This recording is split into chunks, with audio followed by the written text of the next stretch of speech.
Hello to all my friends out there. Hi, you guys. I hope everyone is doing okay. There is the sound. Okay, I bought this awesome candle today at the thrift store for $2. I thought it was quite the deal. There was 4 of them, but I have learned, let me try. Sometimes I get stuff and the candles don't burn good at all, but this looks like a good quality candle. I can't tell if it's scented. Sometimes they lose their scent because they're old. So let's see what happens. Okay, this video is prepare for a famine now while we have time. Okay, we're starting to hear, prophecies. There's going to be a famine. It's going to be the judgments. Okay, that is fine.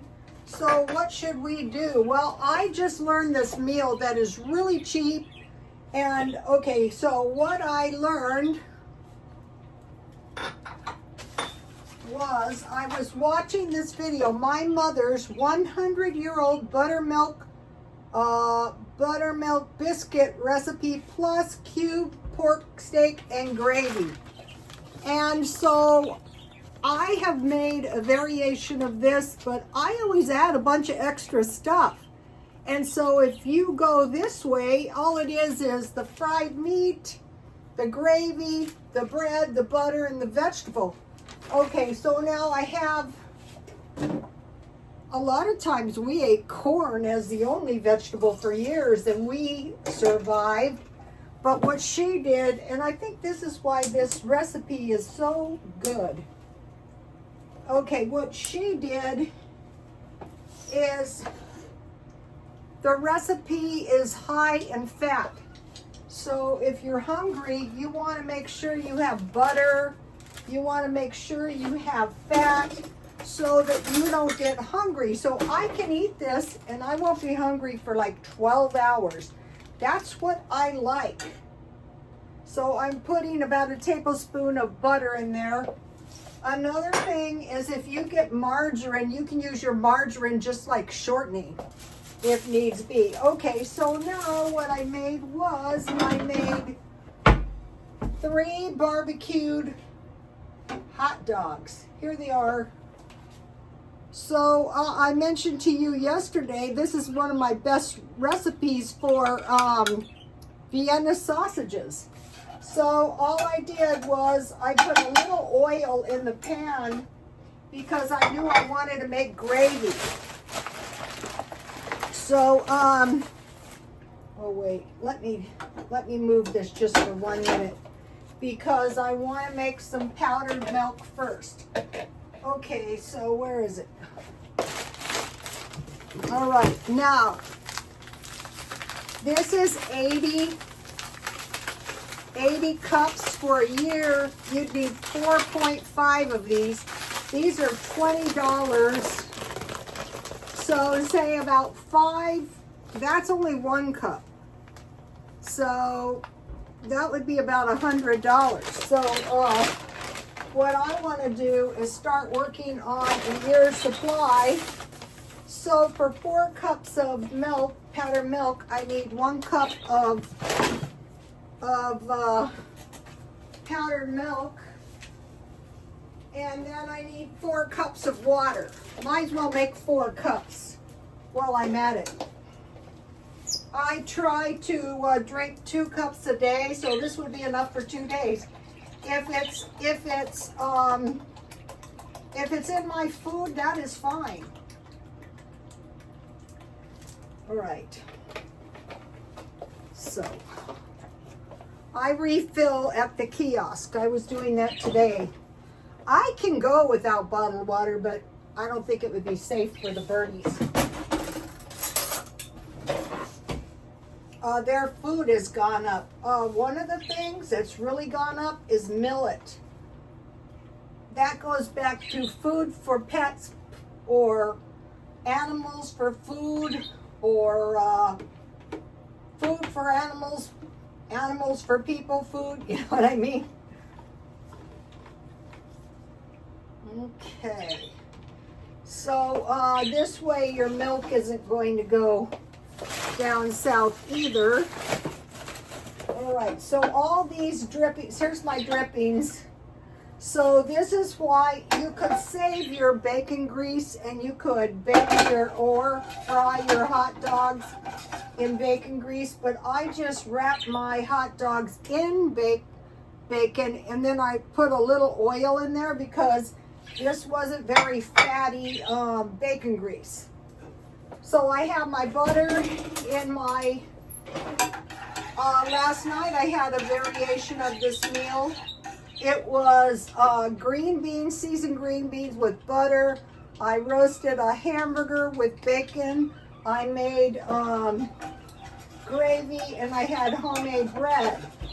So, okay, so the thing about this is, if you start stockpiling so that you have stuff to make bread and you get some kind of meat, it doesn't have to be expensive, and you have some canned vegetables and maybe some jam, that is, you know, you're going to get by.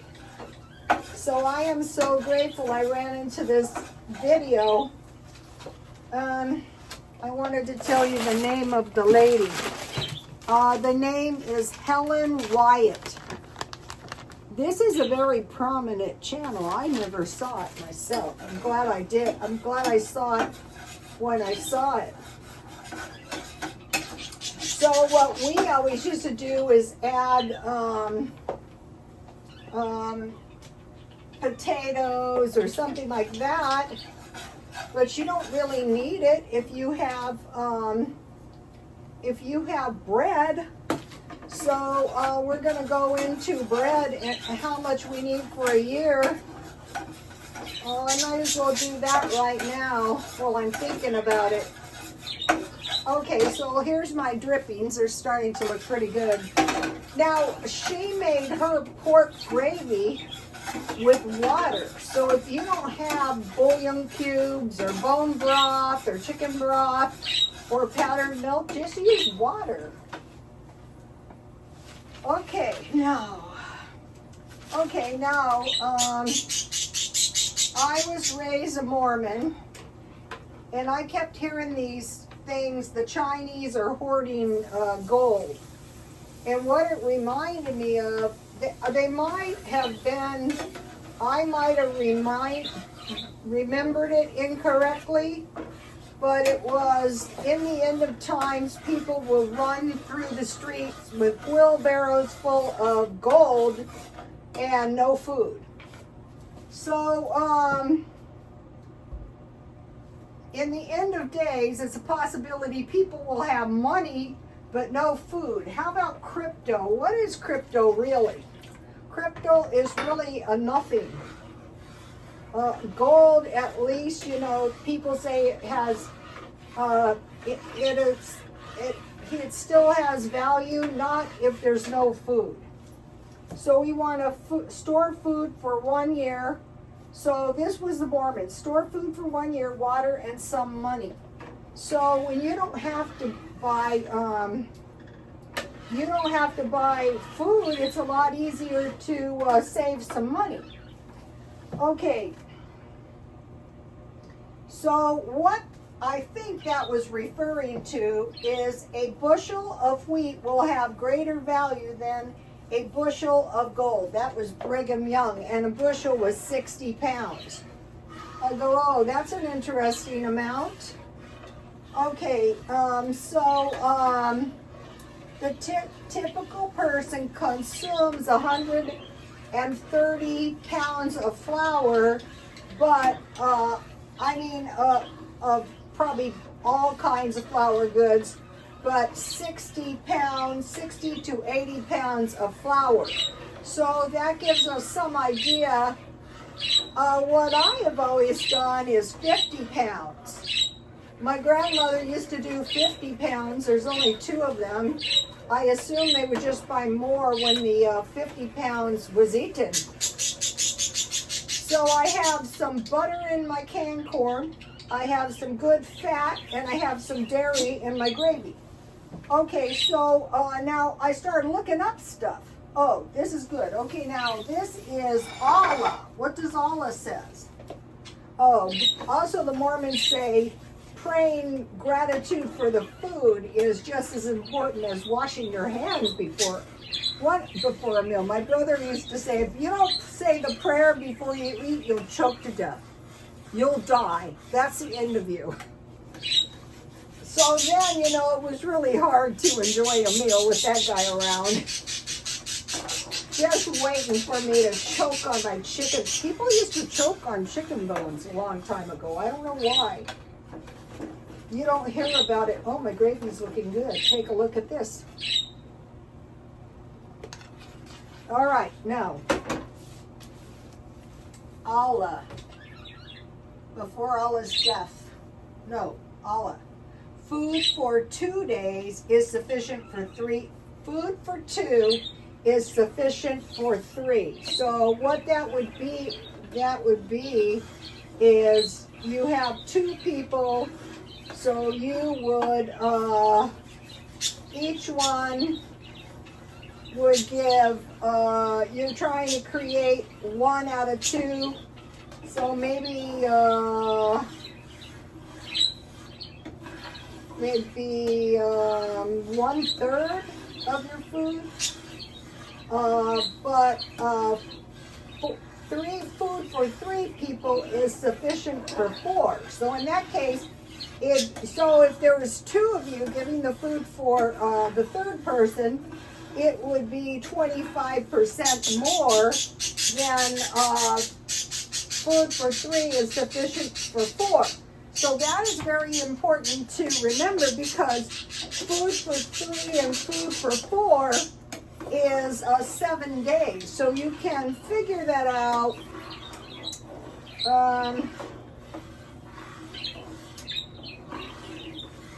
So that you know how much food you need to give up to get through 1 week if times get very tough. And so if we come into some kind of famine, what we're going to know for sure is it's probably going to be, they're saying a depression by 2030. But what we're probably going to know is this famine condition is going to hit other countries before America, maybe. So you just keep stirring the milk in until the gravy is as thick as you want it, and then when it is, you can stop. So, okay, food for 2 is sufficient for 3 people. I still can't do the math on that. It's not 2/3. 1/3 of 1/6 of the food, 18% of the food. So that's almost 20%. Whereas the other one, it would be 25% of all 3, I think. I got to figure that out. I'll tell you tomorrow. I'll think about it. Not being raised by an Allah worshiper, I'm not sure about that. But it makes sense. So, you know, that's how you can figure out you would just give 1/3 of your food. You know, you would just divide your food in 3 parts. But that's important to know. Okay, so figure out that would be about 1.75, almost 2 in 7 days. You're trying to give up, say, 2 meals, something like that. Okay, rice for a family is 300 pounds. For rice for 1 person is 25 to 60 pounds. Powdered milk, it says 70 pounds. So you can figure out by the pound too. And then one that was impossible to look up, probably because they don't want people stocking up on it, is oatmeal. Why oatmeal is important is that you can grind it into flour. That's not desirable, but what if you don't have any? So, okay, this is 10 pounds, 113 servings. So you need 30 pounds of oatmeal, approximately. Okay, my gravy is really looking good now. Take a look at that. So you want to come up with some kind of meals that are low cost, that's easy to store. So here is my homemade rolls. Another thing, you know, since I thought about it, is they're putting emulsifiers in bread. And basically, you know, the more stuff, this is so easy to do. And this is going to be more nutritious than, and it's not hard to do either. So what you can do, what I did last time, I'm going to do it this time, is so if you don't want to use butter, get the big tubs of margarine. That's what the lady in the video, let's see, Helen Wyatt, go to Rotostone X. Okay. So I mentioned to you guys that I made cooked fruit. This is canned peaches. I drained them, I put water, I boiled them down, and I added a little lemon if you have it.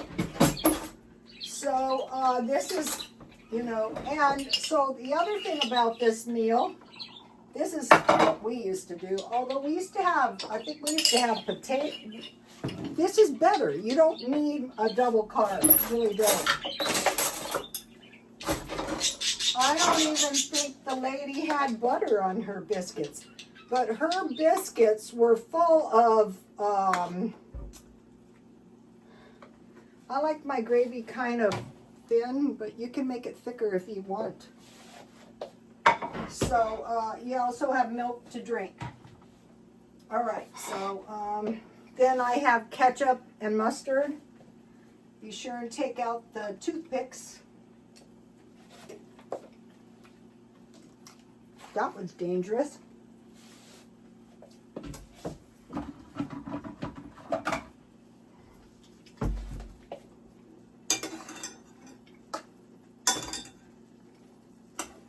I have never put butter in my canned vegetables.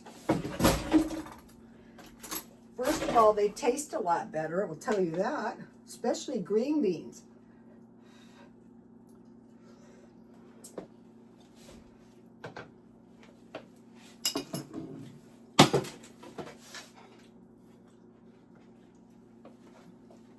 So this can be any cheap meat. This could be sausage. This could be Spam. This could be Vienna sausages. This could be anything you can find marked down. All right. Now, I also have these puddings that I bought at Dollar Tree and these cookies that I bought at Ralph's, marked down. But as of late, I like doing dollar shopping. All right, now I want to give you the bread recipe. All right. All right. For one loaf, you need, I made half a batch. They're not hard to make. 1 1/2 cup water. I heat it to boiling. Add 2 tablespoons of sugar and dissolve that. Turn the heat off and cool it down. I cool it right in the pan. And then I add, after it's cool, like a warm bath, warm, not hot, I add the yeast, and then I cover it, I activate it. Then I melt 2 tablespoons butter, and then I start out 1 cup at a time, and I sift that in, and I add the salt, which is 3/4 teaspoon salt. So this is all you need. So you just want to make sure you have flour mainly, and then also yeast. But if you don't have yeast, you can make fry bread. All right, no. All right, now back to the storage for a year. So I explained that really badly. If you have food for 2, it's sufficient for food for 3. I think each person would just give a quarter of their, no, it wouldn't be a quarter. You need an extra portion, so 1/3? No, it'd be more than that. It'd be almost a half. Okay, and food for 3 is sufficient for food for 4. So try to figure that out in your minds. I think it'd be better just to make the food and divide it in 3 pieces. Don't try to figure it out mathematically unless you do it in advance. And then another thing is when I was going to the Adventist church, if you break the bread, if you break the food in small pieces, it goes further. I would see them do that week after week. So let me give you a shot of this page. I should have figured that out before I started. Maybe next time. All you people that are good in math, for somebody who's so lousy in math, I took enough of it. I go, it's close. They go, no, it's wrong. It's not precise. I go, yeah, that is true. Okay, so now, so what this is meat, gravy, bread, and jam, and a canned vegetable. That's cheap. Okay, prepare for a famine. Number 1 thing is food. We have time now, so why not just prepare? My son and I were talking about this. And I thought I told him, just start getting stuff together. So while there's time, like bread, food for bread, meat, cheese, and milk. That's mainly what I shop for.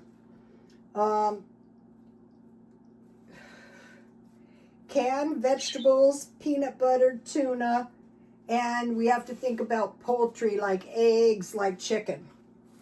Okay, so now, think about getting some canning jars and some large containers that we're going to be keeping food in.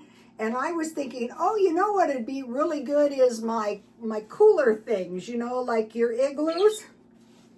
Large containers to store food, jars with lids. So canning jars, large containers, and jars of lids.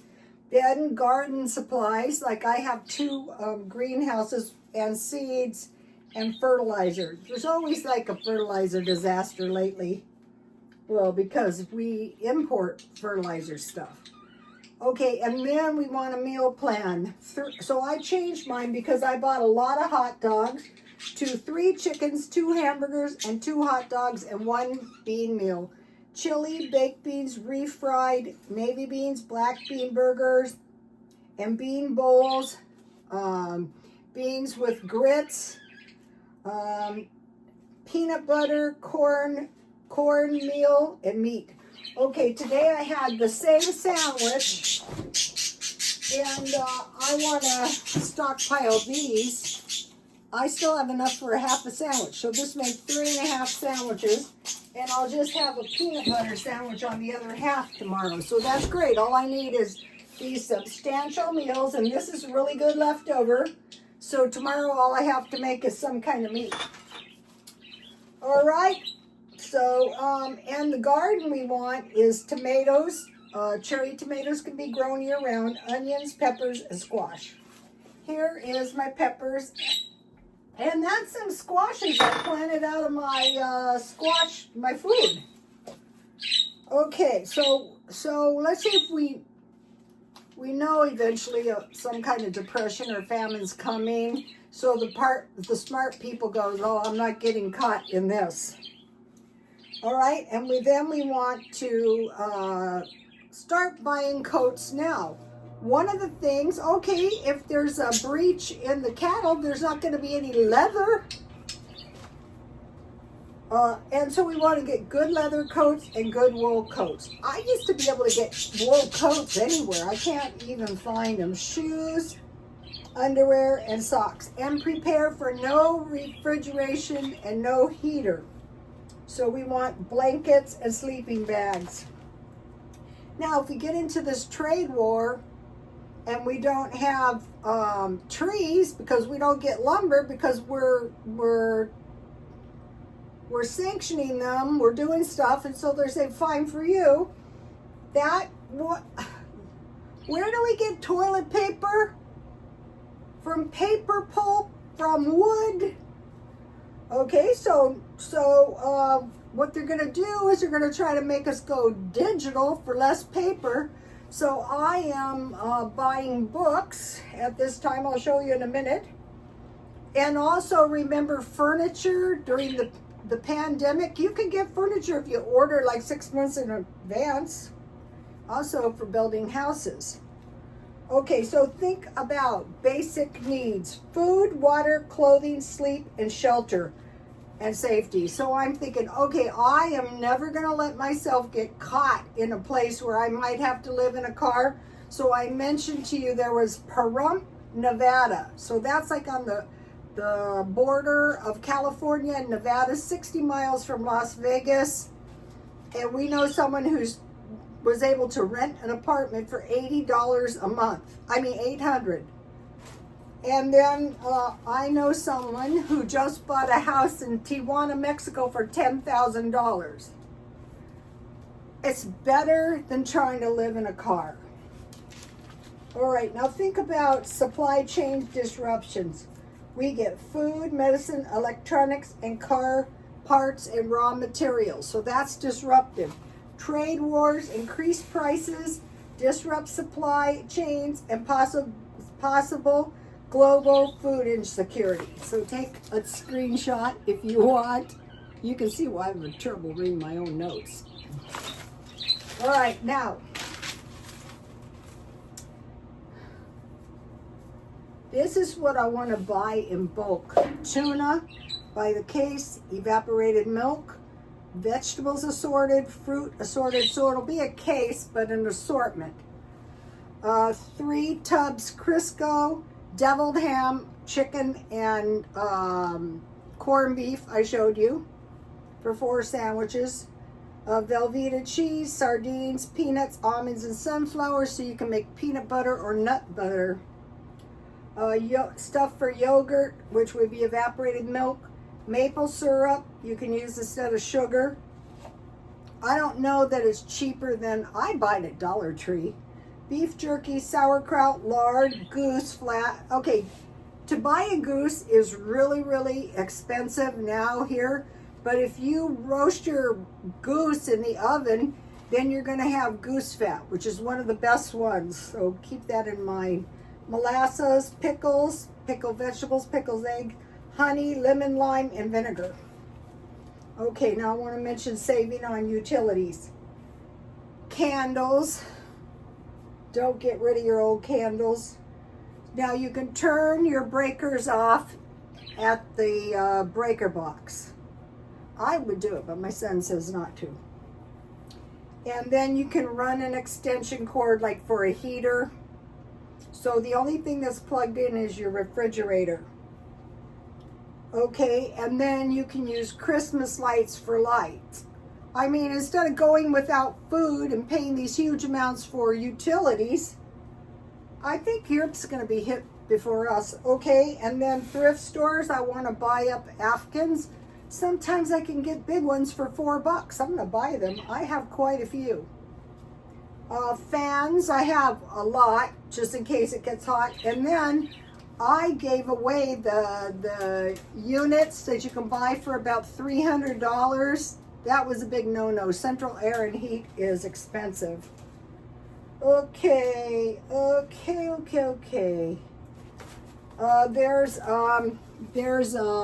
This is a food pantry haul if you want to take a look at that. That kind of helps when you're trying to figure out food storage, you know, what they would give you. Or you can take a look at that and say, gee, maybe I could use that. Maybe I'll go to the food pantry, especially if you're a senior. All right, I'm learning the book business. All right, today I got this study Bible. Guess how much these cost? $79.99. I got this for $3. It's brand new. This is the kind of stuff you want to get if you want to do a book business. I thought anybody would know that. So you want to pay a low amount. And then I got this really awesome cookbook, which I am keeping. For one thing, it explains sauerkraut in a way I can understand. All you need is a medium cabbage cored and shredded, 1 tablespoon caraway seeds, 1 tablespoon sea salt, and 4 tablespoons whey. You can make your own. Just heat your milk, add vinegar or lemon, about a 1/4 cup, and it'll separate, and the liquid is your whey. In a bowl, mix cabbage and caraway seeds, sea salt, and whey. Pound with a wooden pounder or a meat hammer for about 10 minutes to release juices. Place in a quart-sized wide-mouth mason jar and press down firmly with a pounder or meat hammer until juices come up to the top of the cabbage. The top of the cabbage should be at least 1 inch below the top of the jar. Cover tightly and store at room temperature for about 3 days before transferring to a cold storage. The sauerkraut may be eaten immediately but improves with age. Let me give you the recipe. This is one of the things I'm going to be making.